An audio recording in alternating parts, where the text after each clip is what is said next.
हम चैलेंज करते हैं सारे देश के राजनेताओं को कि ईमानदारी से रहो, नहीं तो झूठे और बेईमान राजनेताओं को भारत की राजनीति से आउट कर दिया जाएगा। संसद में 3 कृषि बिल पास होने के बाद से विपक्षी पार्टी लगातार विरोध प्रदर्शन करती नजर आ रही है। उसी कड़ी में आज हमारे साथ मौजूद है ठाकुर भानु प्रताप सिंह। ठाकुर साहब, मेरा पहला सवाल आपसे है जी, कृषि बिल को लेकर आपका संगठन किस नज़र से आप उस बिल को देखते हैं? क्या होना चाहिए, क्या होना चाहिए था? ऐसा है, भारतीय किसान यूनियन भानु हमारे संगठन का नाम है और भानु प्रताप सिंह मेरा नाम है, मैं राष्ट्रीय अध्यक्ष हूँ।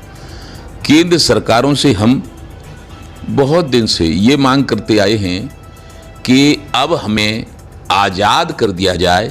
पहले हमारे बाप दादे अंग्रेजों के गुलाम रहे और अब हम भारत के राजनेताओं के गुलाम हैं। क्यों? कि अपने गन्ने की, अपने गेहूं की, अपने आलू की हम कीमत नहीं लगा पाते। हमारी कमाई की कीमत सरकार लगाती है और उद्योगपतियों की कीमत, उद्योगपतियों की कमाई उद्योगपति लगाते हैं। तो इसका हमारा लेना देना ये है कि हम चाहते हैं कि किसान आयोग का गठन हो, किसान आयोग में सभी किसान रहें और किसान आयोग ही फसलों के दाम किसान आयोग तय करे, उस पर सरकार खरीदे। ये तो हुआ नहीं। अध्यादेश लाए माननीय प्रधानमंत्री जी और ये कर दिया कि उद्योगपति किसी भी भाव खरीदे, या फिर कह रहे हैं कि किसान कहीं भी जाकर बेचे। अरे किसान पे बाजार तक तो पहुंचता नहीं है। किसान कहीं भी जाकर का बंबई में ले जाएगा अपना माल, क्या चीन में ले जाएगा, क्या अमेरिका में ले जाएगा? ये तो सरकार का काम है कि किसान से लागत मूल्य और लाभांश लगाकर जो हमारा आयोग, किसान आयोग बने, वो हर प्रदेश का उसमें किसान रहेगा और हर तरह की फसलों की कीमत लगाएगा और सरकार को बताएगा और सरकार उसको खरीदे और फिर गरीबों में कोटा से बंटवावे, चीनी बंटवावे, आटा बंटवावे, जो कुछ भी चावल बंटवावे, लेकिन हमें तो लागत मूल्य के हिसाब से दे। वो नहीं हुआ। विधेयक पास हुए, इसीलिए अध्यादेश पास हुए, इसीलिए हम उनका घोर विरोध करते हैं। और विरोध ही नहीं, लॉकडाउन के बाद रामलीला मैदान में पूरे देश के किसान, मजदूर, गरीब, दुकानदार, व्यापारी जो परेशान हैं और सच्चे राजनेता, ईमानदार राजनेता सब हमारे साथ होंगे और दिल्ली में एक 72 साल बाद महाभारत होगा। जीत हमारी होगी, क्योंकि सत्यमेव जयतेव लिखा जाता है। इसलिए जो हम कह रहे हैं वो सत्य है। हमें अपनी उपज का दाम लगाने का अधिकार इसलिए होना चाहिए कि उद्योगपति की पानी की बोतल 20 रुपए में बिकती है और हमारे धान में और गन्ने में कितना पानी लगता है? केवल पानी की कीमत ही दे दो। जब हमें हमारी फसल की कीमत नहीं मिलती है तो हम गरीब होते जा रहे हैं, हम पे कर्जा बढ़ता जा रहा है और कर्जा पटने की स्थिति में नहीं होता है तो हमारा किसान आत्महत्या कर लेता है। इसलिए हम किसानों को आत्महत्या नहीं करने देंगे। ये भानु प्रताप सिंह और भारतीय किसानों भानु का ऐलान है। हम चैलेंज करते हैं सारे देश के राजनेताओं को कि ईमानदारी से रहो, नहीं तो झूठे और बेईमान राजनेताओं को भारत की राजनीति से आउट कर दिया जाएगा। ठाकुर साहब, एक चीज़ जानना चाहूँगा, लगातार इस बिल का विरोध हो रहा है। हरियाणा में जिस तरह से पुलिस ने बर्बरता तरीके से किसानों पर लाठीचार्ज किया है, उसके बारे में आप क्या कहना चाहोगे? ऐसा है, हरियाणा में लाठीचार्ज हुआ, सब जगह लाठीचार्ज हो रहा है। यही तो है नरेंद्र मोदी का राजनीति, यही तो है अमित शाह का लोकतंत्र। गृह मंत्री अमित शाह और पिलवा रहे सब पे लठ। तो ये क्या है? ये लोकतंत्र नहीं, ये तानाशाही है। और तानाशाही को ये भारत का किसान और भारतीय किसानों भानु कभी बर्दाश्त नहीं करेगी। ये हमारा चैलेंज है। ठाकुर साहब, किस तरह से चाहते हैं किसान, अगली बार किस तरह की सरकार किसान चाहते हैं? इस सरकार से तो कहीं ना कहीं लगता है किसान खुश नहीं है। हम ऐसी सरकार चाहते नहीं, बनाएंगे।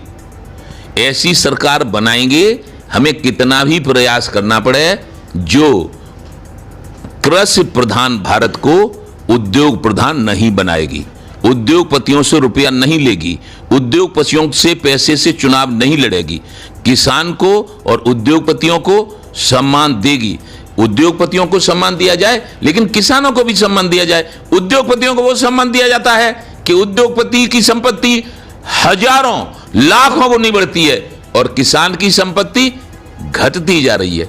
हमें देखो, हम नेता बनने से पहले क्या था और नेता बनने के बाद क्या हो गए, सारा ऐसी तैसी हो गई हमारी। क्यों कि हम तो लगे रहे किसानों की लड़ाई में, लेकिन फसल के दाम अभी तक नहीं मिल पाए। आलू फेंकता रहा, हमारा पुत्र भी मर गया आलू फेंकने से। लेकिन हमने ये अपने पुत्र की चिंता इसीलिए नहीं की कि हमने पूरे देश के किसान पुत्रों को अपना पुत्र मान लिया है। अब ये संकल्प किया है किसी किसान पुत्र को नहीं मरने देंगे और अपने जीते जी किसानों की सारी समस्याओं का समाधान करवाएंगे और ऐसी सरकार बनाएंगे, चाहे हमें उसमें कितना ही जोर लगाना पड़े, कि जो किसानों की एक एक मांग को पूरी कर ले। जो किसान की बात करेगा वही देश पर राज करेगा, जो हमसे टकराएगा चूर चूर हो जाएगा। ठाकुर साहब, किसानों के नेता चौधरी अजीत सिंह के पुत्र जयंत चौधरी हाथरस कांड को लेकर इस समय राजनीति गरमाई हुई है। वो भी उस पीड़ित परिवार से मिलने जा रहे थे, लेकिन पुलिस द्वारा बर्बरता तरीके से कार्यकर्ताओं पर लाठीचार्ज कर दी गई।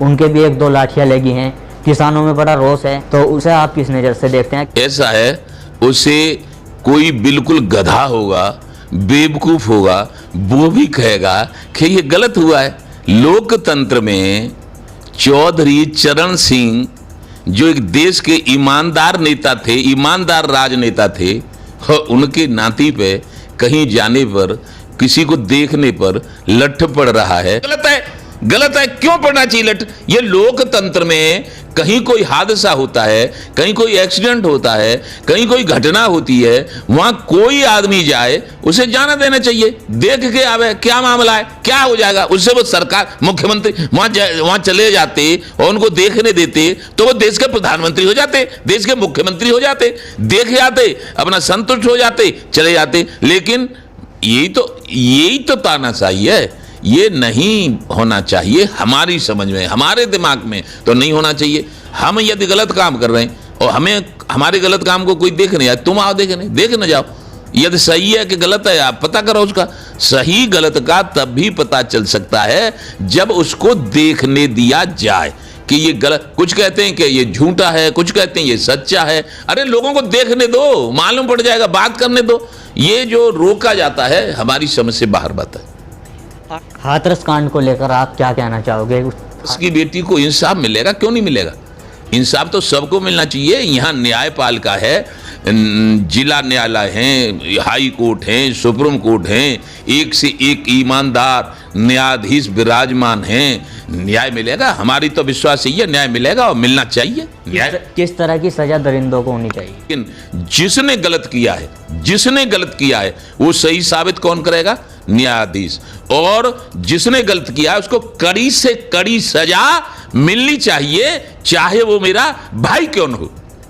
ठाकुर साहब, आज मुजफ्फरनगर में आप अपने कार्यालय का उद्घाटन भी करने जा रहे हैं। किस तरह कार्यालय है, कौन पदाधिकारी हैं आप? ऐसा है, ये भारतीय किसान यूनियन भानु का जन जागरण हो रहा है, किसान जागरण हो रहा है। जगह मुजफ्फरनगर में क्या, पूरे देश में कार्यालय बनाऊंगा। जैसे पांडवों ने अपने शिविर बनाए थे, ऐसे शिविर बन रहे हैं। और लॉकडाउन के बाद पूरे दिल्ली में एक महाभारत करने की तैयारी चल रही है और भानु प्रताप सिंह उसमें अर्जुन की भूमिका में रहेगा और एक एक मांग पूरी करवाएगा। ये भारतीय किसान भानु और ठाकुर भानु प्रताप सिंह का संकल्प है। आज आप यहाँ पे उद्घाटन कर रहे हो, कौन आपके पदाधिकारी हैं, उनके बारे में भी थोड़ा सा हमारे दर्शकों को बताओ। अब्दुल